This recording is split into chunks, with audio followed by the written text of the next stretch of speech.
नमस्कार दोस्तों, मेरा नाम है शिवानी ठाकुर और आप देख रहे हैं फाउंडर इंडिया। जैसा कि आप जानते हैं कि नया साल अब कुछ ही दिन दूर है और नया साल अपने साथ लेके आता है बहुत सारे न्यू ईयर रेजोल्यूशंस।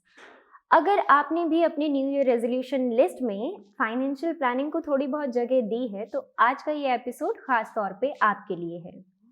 आज हम इस एपिसोड में बात करेंगे कि फाइनेंशियल प्लानिंग करते वक्त हमें कौन कौन सी चीज़ों का ख्याल रखना चाहिए और कौन से ऐसे एरियाज हैं जिन्हें हमें कवर करने की कोशिश करनी चाहिए। फाइनेंशियल प्लानिंग होता क्या है या आइडियल फाइनेंशियल प्लानिंग किसे कहते हैं?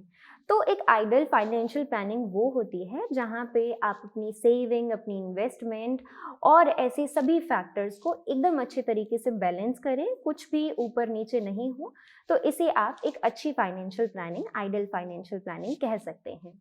कोशिश कीजिए जब आप फाइनेंशियल प्लानिंग कर रहे हैं तो उसे जितना सिंपल रख सकें उतना सिंपल रखें।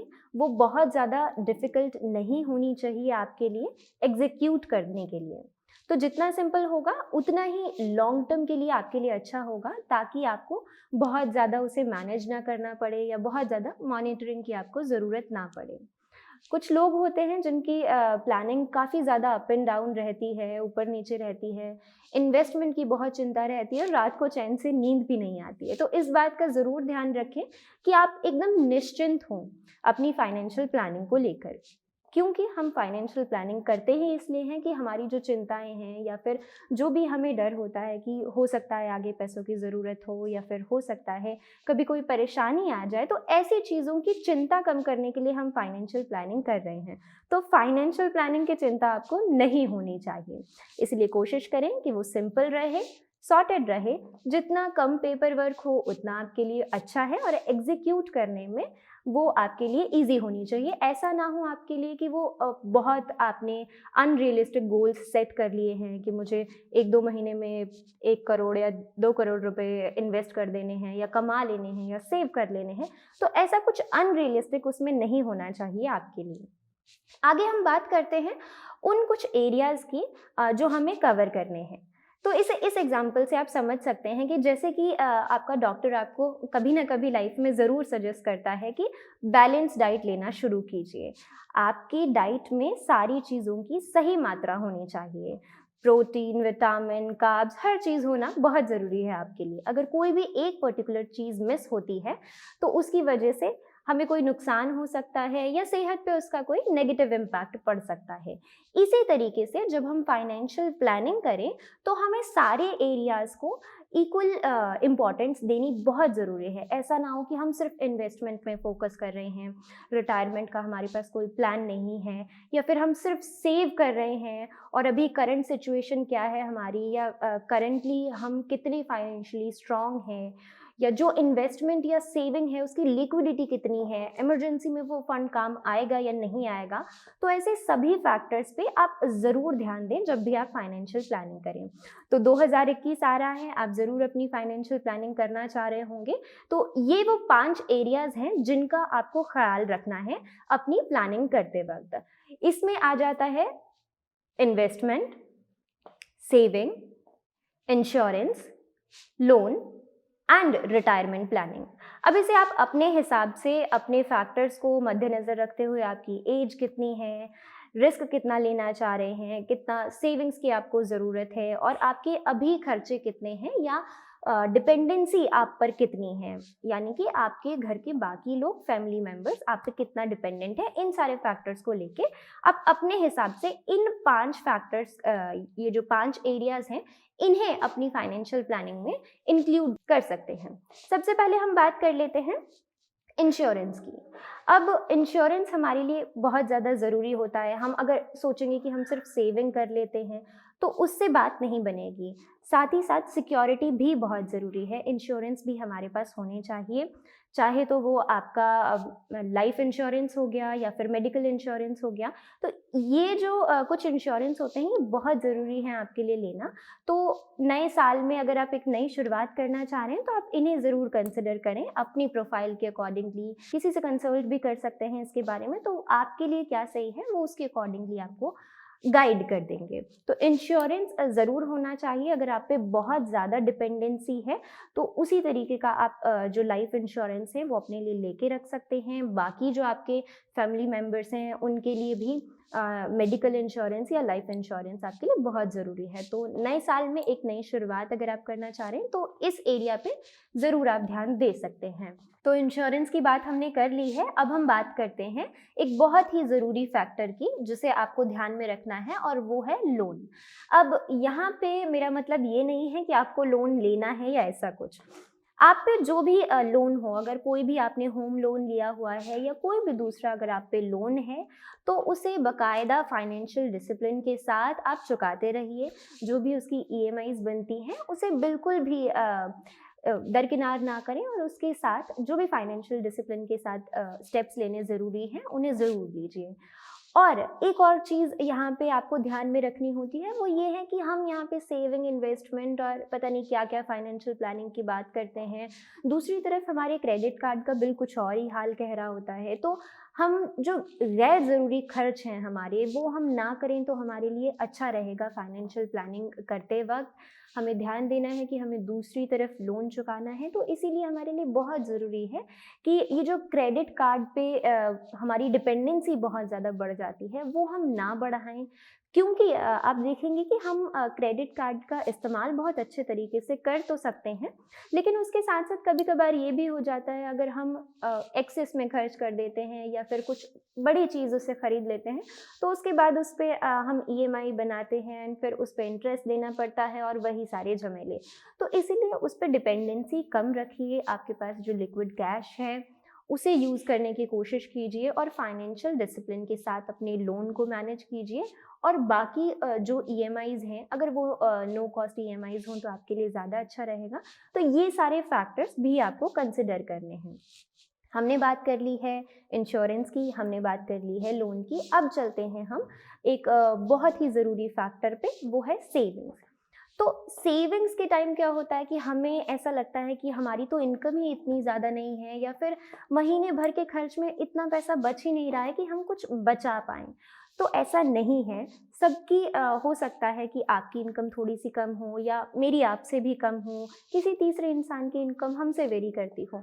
तो ये फैक्टर आप बिल्कुल मत लीजिए। आपकी जितनी भी इनकम है उसे अच्छे से मैनेज करना सीखिए। यहाँ पे हम 50, 30 और 20 का फॉर्मूला यूज़ कर सकते हैं, जिसका मतलब है आपका जितना भी इनकम है उसमें से 50% आप अपने एक्सपेंडिचर्स के लिए रख दीजिए। जो भी आपके ज़रूरी खर्च हैं, बिजली का बिल, घर का बिल, वो सारी चीज़ें, स्कूल की फ़ीस, कॉलेज की फ़ीस, उसके लिए 50% अपनी सैलरी का रखिए। उसके बाद 30% आप अपना रख सकते हैं बॉन्ड्स के लिए। जो चीज़ें अभी आपको नियर फ्यूचर लेनी है उन सारी चीज़ों के लिए आप रख सकते हैं। कहीं बाहर ट्रिप पे जाना है, घर में कोई शादी आ रही है या ऐसी कोई भी चीज़, तो उसके लिए आप इतना पोर्शन रख दीजिए। उसके बाद 20%, चाहे इनकम 10,000 है, 20,000 है, 30 या 50 या 1 लाख, कितनी भी इनकम है उसका 20% एटलीस्ट सेव करने की कोशिश कीजिए। और अगर आप इतना मैनेज कर पाएँ कि आपके सेविंग अकाउंट में एटलीस्ट आपकी 1 महीने की सैलरी का 4 गुना आपने सेव कर रखा है या 5-6 गुना सेव कर रखा है, तो बहुत बढ़िया बात है। कि मतलब ऐसे समझिए कि अगर नई आपके पास इनकम नहीं भी जनरेट हो रही है, तो इतना अमाउंट आपके पास हो कि आप अपने घर का 4 से 6 महीने का खर्च बहुत आसानी से चला सकें। तो ये हो गया सेविंग का पार्ट। इसे ज़्यादा कॉम्प्लिकेटेड ना करते हुए बस इस फॉर्मूले को अगर मैनेज करने की हम कोशिश करेंगे तो भी हम आसानी से सेविंग कर सकते हैं। फिर बात कर लेते हैं हम इन्वेस्टमेंट की। सेविंग हमने कर ली है, इंश्योरेंस का हम ध्यान रख चुके हैं, जो ज़रूरी इंश्योरेंस हैं वो ले चुके हैं, फाइनेंशियल डिसिप्लिन हमारे अंदर आ गया है। तो अब हम सारे स्टेप्स को अच्छे तरीके से ले रहे हैं, ईएमआई चुका रहे हैं, 20% बचा रहे हैं। तो अब इन्वेस्टमेंट भी हमारे लिए उतनी ही ज़रूरी हो जाती है। इन्वेस्ट करना हमारे लिए ज़रूरी क्यों है? बहुत से लोगों को लगता है कि सेविंग अकाउंट में भी तो पैसे बच रहे हैं, तो हम सेपरेटली इन्वेस्टमेंट की सरदर्दी क्यों लें? इन्वेस्टमेंट हमारे लिए इसलिए ज़रूरी है क्योंकि इन्फ्लेशन दिनों दिन बढ़ता जाता है। हर साल कुछ ना कुछ इन्फ्लेशन का जो रेट है वो फ्लक्चुएट होता है और बढ़ रहा है। तो उसके हिसाब से आपके पास अभी जो पैसे हैं उसकी वैल्यू आगे चल के उनकी खरीद की जो क्षमता कह लीजिए वो कम हो सकती है। यानी कि अभी ₹1000 में जो शॉपिंग हो जाती है, हो सकता है आज से 5 साल बाद आपको 5000 या 6000 उसके लिए पे करना पड़े। तो इसी वजह से इन्वेस्टमेंट करना हमारे लिए बहुत ज़रूरी हो जाता है। आखिर में बात कर लेते हैं रिटायरमेंट प्लान की। बहुत से लोग रिटायरमेंट के बारे में सोचना शुरू करते हैं जब वो 30, 35 या 40 साल के हो जाते हैं, क्योंकि हमें उतनी अवेयरनेस नहीं होती है, हमें पता नहीं होता है। लेकिन रिटायरमेंट प्लान हमें तब से शुरू करना चाहिए जब से हमारी पहली जॉब शुरू हो या पहली बार हम बिजनेस करना शुरू कर रहे हों। जब हम यंग एज में हों तब हम अगर रिटायरमेंट प्लान करते हैं तो हमारे लिए बहुत अच्छा रहता है, क्योंकि उसके बाद हमारा जो इन्वेस्टेड रहने का टाइम ड्यूरेशन है वो बढ़ जाता है। आप देखेंगे तो जब हमारा इन्वेस्टेड रहने का टाइम ड्यूरेशन बढ़ गया तो यहाँ पे पावर ऑफ कंपाउंडिंग काम करता है। आप जो पैसा इन्वेस्ट कर रहे हैं उस पे आपको कुछ इंटरेस्ट मिलेगा। अब आप री इन्वेस्ट कर देंगे। इनिशियल में जो आपने अमाउंट इन्वेस्ट किया है फिर उसका इंटरेस्ट, अब ये दोनों मिला के आपने इन्वेस्ट कर दिया, इस पे आपको इंटरेस्ट मिलेगा। तो इस तरीके से ये पावर ऑफ कंपाउंडिंग आपके पैसे को ग्रो करने में मदद करती है। इसीलिए जल्दी अगर आप शुरू करते हैं तो अच्छे रिटर्न्स मिलने के चांसेस रहते हैं। तो रिटायरमेंट प्लान भी तब से ही शुरू करना चाहिए हमें जब आप 20-21 साल के हों और पहली जॉब करने लगे, तो तब से ही इसके बारे में सोचना शुरू कर देंगे तो बहुत अच्छा रहेगा। लंबा वक्त होगा हमारे पास रिस्क लेने के लिए, लंबा वक्त होगा इन्वेस्टेड रहने के लिए, और इसी तरीके से अच्छे रिटर्न्स के लिए भी हमारे पास काफ़ी अच्छा टाइम स्पैन होता है। और उसके बाद धीरे धीरे हमें जब इन चीज़ों की समझ आने लगती है कि मार्केट कैसे काम करता है, फंड्स कैसे काम करते हैं, तो हम रिस्क भी नाप तोल के ले सकते हैं और उसी तरीके से अपनी वेल्थ को ग्रो कर सकते हैं। इन्वेस्टमेंट का एक छोटा सा एग्जांपल यहाँ पे मैं कोट कर देती हूँ ताकि आपको और अच्छे से समझ आ जाए कि लंबे वक्त तक इन्वेस्टेड रहना हमारे लिए क्यों ज़रूरी है। मान लीजिए आप 20 साल के हैं और आपने एक नई जॉब ज्वाइन की है और आपने डिसाइड किया है कि आप हर महीने 5000 रुपये सेव करेंगे। अब आपने हर महीने 5000 सेव करना शुरू किया।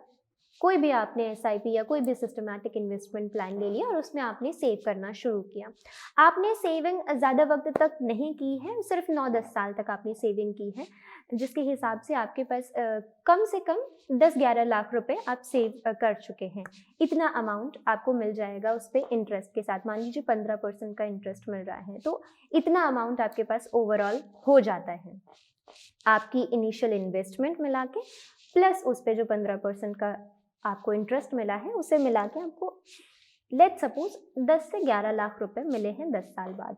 अब आप सोचें कि इस अमाउंट को, अब आपको लगता है मुझ पे जिम्मेदारियां बहुत आ गई हैं, खर्चे बहुत बढ़ गए हैं, फैमिली बड़ी हो गई है, तो अब मैं रेगुलर एसआईपी जो 5000 की डालता हूँ ये नहीं डाल पाऊंगा, तो ये जो अमाउंट है इसे एक साथ कहीं इन्वेस्ट कर देता हूँ। आपने ये पूरा अमाउंट उठाया और लमसम इन्वेस्टमेंट कर दी 20 साल तक, फिर आप ऐसे ही आपने इस पैसे को छेड़ा नहीं, आप इन्वेस्टेड रहे, इसमें भी आपको 15% इंटरेस्ट मिल गया। तो लगभग अगर मैं बहुत परफेक्ट और बहुत एक्यूरेट कैलकुलेशन ना भी करूं तो भी आप 1,80,00,000 के आसपास जो है वो बना लेंगे इतने वक्त में।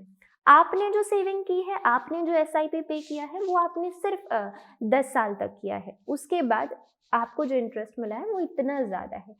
इसीलिए इस तरीके से पावर ऑफ कंपाउंडिंग आपके लिए काम करती है। आपने जो इन्वेस्ट किया उस पर इंटरेस्ट मिला, ये दोनों की आपने री इन्वेस्टमेंट कर दी, इस पे आपको इंटरेस्ट मिला, इसे आपने फिर री इन्वेस्ट कर दिया।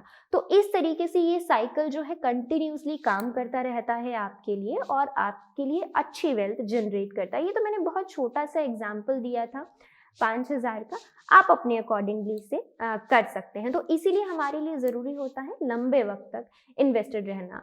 अब अगर आपको लगता है कि नहीं, मुझे अभी इन्वेस्ट करने की ज़रूरत नहीं है, मैं 30 साल की उम्र में इन्वेस्ट करना शुरू करूँगा, तो अब आप 30 से 50 साल तक की उम्र तक इन्वेस्ट करते हैं।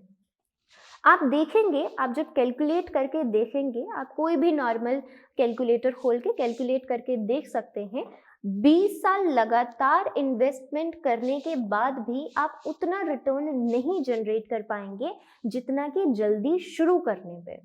जल्दी आपने शुरू किया, अमाउंट आपने कम पे किया, आपने अपने पैसे को पैसा बनाने के लिए इस्तेमाल किया, तो आपने अच्छे रिटर्न्स जो हैं वो जनरेट कर लिए। तो इस तरीके से ये काम करता है। तो ये वो 5 पॉइंट्स थे जिनका आपको ध्यान रखना है फाइनेंशियल प्लानिंग करते वक्त।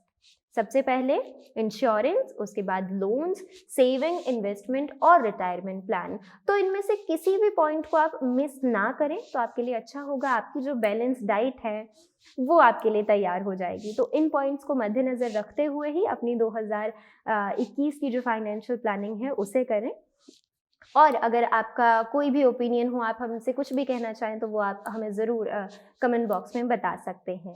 आज के लिए सिर्फ इतना ही। आने वाले वक्त में हम बात करेंगे म्यूचुअल फंड्स के बारे में, जानेंगे वो क्या होते हैं, कैसे काम करते हैं, कौन सा म्यूचुअल फंड किस प्रोफाइल के लिए सही रहता है और कौन से गोल्स अचीव करने में आपको मदद कर सकता है। आज के लिए सिर्फ इतना ही। फिर मिलेंगे, तब तक के लिए बने रहिए हमारे साथ और देखते रहिए फाउंडर इंडिया।